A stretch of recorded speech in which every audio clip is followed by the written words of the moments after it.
Bienvenue pour ce dernier hebdo de la saison. L'occasion de vous remercier vraiment pour votre fidélité. Je crois qu'on a démarré, on était à peine 3000 il y a un an et on est aujourd'hui plus de 18 000 à partager notre passion du potager, notre respect pour la nature, l'environnement, un potager sur sol vivant. On finit donc la rétro aujourd'hui.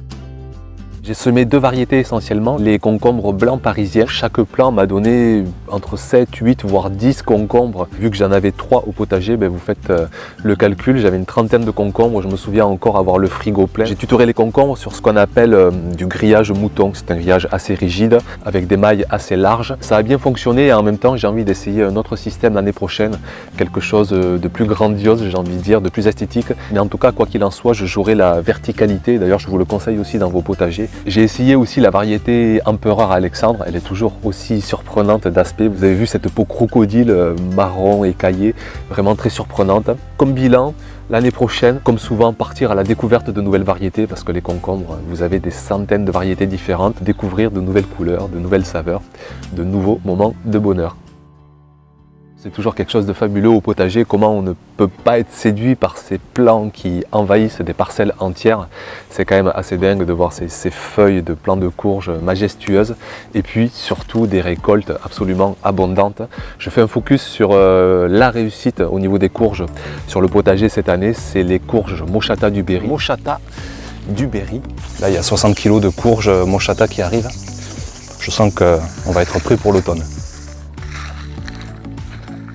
Presque 50 kg par plant, c'était assez colossal, ce qui fait que j'ai des dizaines et des dizaines de kilos de courges qui sont en stock pour toute la saison froide et ça c'est quand même assez précieux dans un espoir d'être autonome en légumes sur toute une saison. Les courges, vous le savez, on a des centaines de recettes pour nous régaler toute la saison froide et puis surtout pour nous faire patienter jusqu'à la saison prochaine.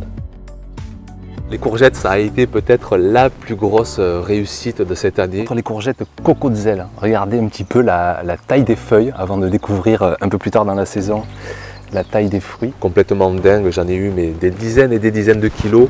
Je crois que j'avais 7-8 plants au total.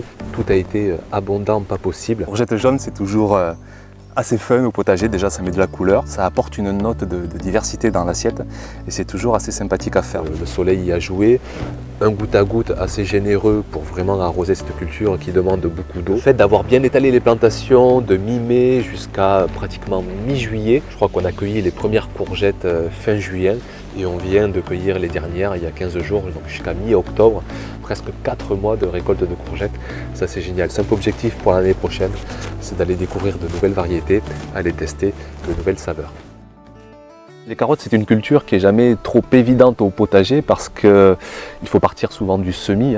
Et les semis de carottes, je ne sais pas vous, mais moi je les loupe souvent et j'ai toujours entendu sur des forums des jardiniers, même très expérimentés, qui loupaient leurs semis de carottes. J'ai eu la chance d'en réussir un au printemps. En plus, c'était des carottes multicolores. J'ai eu des récoltes même jusqu'à l'été, mais là, plus envie de manger de carottes avec tout ce que le potager offrait de différent. J'ai essayé de faire des semis durant l'été, même avant l'été, mais hélas, il n'y en a aucun qui ont marché. Pour l'année prochaine, les carottes, je vais vraiment essayer de réussir des semis d'été, d'y porter une meilleure énergie, une meilleure attention pour avoir quand même des carottes pendant l'hiver parce que c'est assez sympa, notamment pour faire ces potages, c'est quand même assez excellent.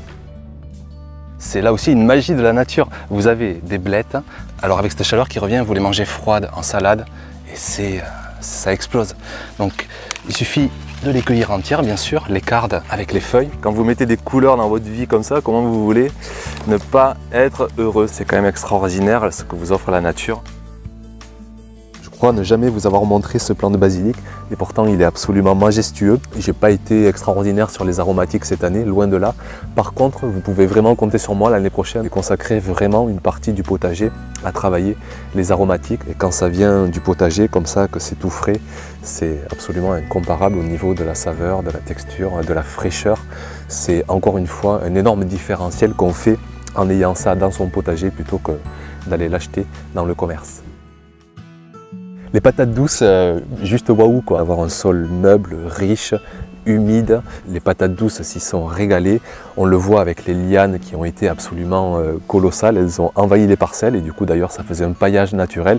Ça c'est génial. En plus par la suite, tout est recyclé en matière organique, ça va être de la nourriture pour amender le potager pour l'année prochaine. En raisonnant permaculture, c'est vraiment une double utilité de chacun des éléments.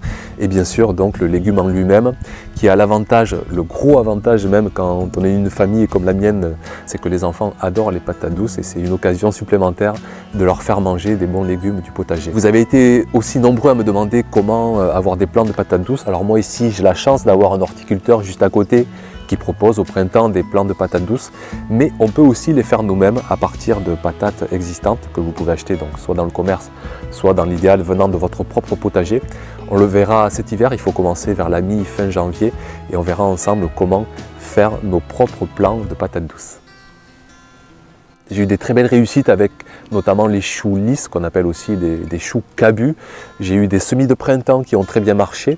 Du coup, j'ai eu les récoltes pendant l'été, mais là aussi, pas forcément envie de manger du chou pendant l'été, je les ai congelés. Et l'avantage d'un chou cabu, c'est que vous avez une quantité de nourriture énorme. Contrairement au chou-fleur ou au chou frisé, le chou cabu, c'est vraiment le plus productif. Et puis surtout, c'est extrêmement bon. En plus, il se congèle très bien. Vous le voyez, là, je suis en train de faire des sacs de congélation. Au contraire, les choux-fleurs, je crois que j'en ai eu absolument aucun sur la saison, alors que j'avais fait pas mal de plants. J'ai un gros souci avec les altises, notamment, qui mangent les jeunes plants de choux.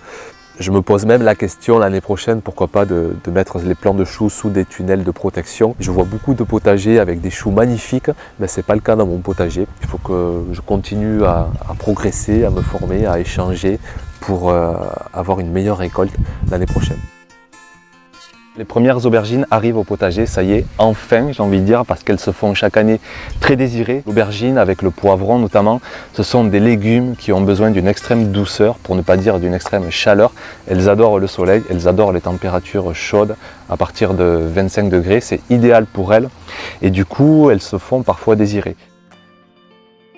Le bilan a été correct. Ce sont des cultures sur lesquelles je trouve que le différentiel de goût n'est pas énorme avec ce qu'on peut avoir au potager et ce qu'on peut avoir dans le commerce. Pour avoir essayé des pastèques et des melons du commerce, je me suis régalé avec des melons charentais, je me suis régalé avec des bonnes pastèques que j'achète parfois chez le maraîcher du coin. Alors sachant aussi que ce sont des cultures qui demandent une place folle, ce ne sont pas mes cultures préférées au potager. Peut-être que vous me direz l'inverse, d'ailleurs j'attends vraiment vos avis sous la vidéo.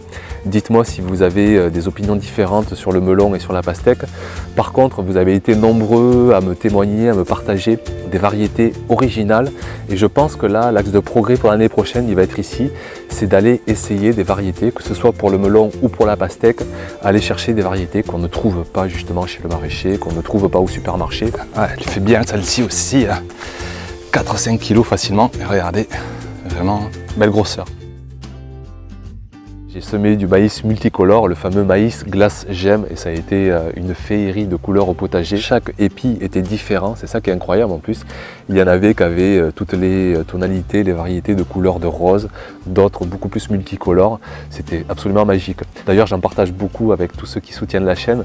C'est une variété que je me régale de partager. Alors l'année prochaine, je pense que je vais peut-être quand même essayer le maïs doux pour voir ce que ça donne pour sa propre consommation.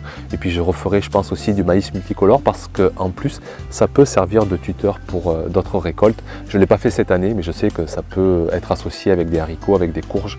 Donc pourquoi pas l'essayer là aussi l'année prochaine. On finit cette rétro et puis cette saison avec les reines du potager, les tomates, sans qui le potager serait quand même bien différent si elles n'existaient pas. Je suis parti à la découverte de plusieurs dizaines de variétés anciennes. Il y en a certaines qui ont marqué la saison, notamment les pêches blanches, les calabaches pourpres, les tomates ananas, les noires de Crimée. L'année prochaine, j'essaierai quand même de faire un meilleur travail d'identification des variétés pour mieux vous partager les caractéristiques de chacune parce que j'ai tendance parfois à être un peu brouillon et planter à droite à gauche sans prendre le temps d'identifier la variété et du coup après je ne sais plus ce que j'ai sous les yeux. Je retiendrai aussi au niveau des tomates cerises la variété Santiflore. C'est vraiment une variété exceptionnelle. Chaque bouquet donne plus d'une centaine de fruits et ce qui fait que sur un plant vous pouvez avoir 500-600 tomates cerises. Quand on voit le prix au kilo des tomates cerises dans le commerce, on est quand même bien content d'avoir ces quantités aussi généreuses au potager. Niveau gustatif, je vous passe les détails, mais le fait d'avoir des variétés anciennes, alors certes c'est peut-être un peu moins productif que des variétés F1, que des plants greffés, mais au niveau du goût, c'est absolument incomparable. Et puis la chance qu'on a avec les tomates, c'est qu'on a non pas des centaines, mais carrément des milliers de variétés différentes. Alors certes, il faut s'y prendre du semis pour avoir accès à encore plus de variétés. Alors l'année prochaine, là aussi, eh bien, objectif, découvrir encore de nouvelles variétés. D'ailleurs, je fais un petit coucou et une grande dédicace à Marcel avec qui j'ai échangé des graines et qui a été très généreux dans son échange et qui m'a envoyé des variétés extraordinaires qu'on découvrira tous ensemble l'année prochaine. Bien voilà, il est temps de nous dire au revoir. Pensez à mettre un pouce bleu si vous avez aimé la vidéo. Pour ceux qui ne sont pas abonnés, pensez aussi à cliquer sur la coccinelle, vous vous abonnez à la chaîne, vous cliquez sur la petite cloche et comme ça vous êtes au courant des nouvelles vidéos que je publie sur la chaîne. La prochaine vidéo, comment allier poulailler et potager, il y a beaucoup de choses à dire là-dessus. Je pense que je vous la publierai au courant du mois de novembre. Merci encore pour votre fidélité, un grand merci et puis à très bientôt. Ciao ciao!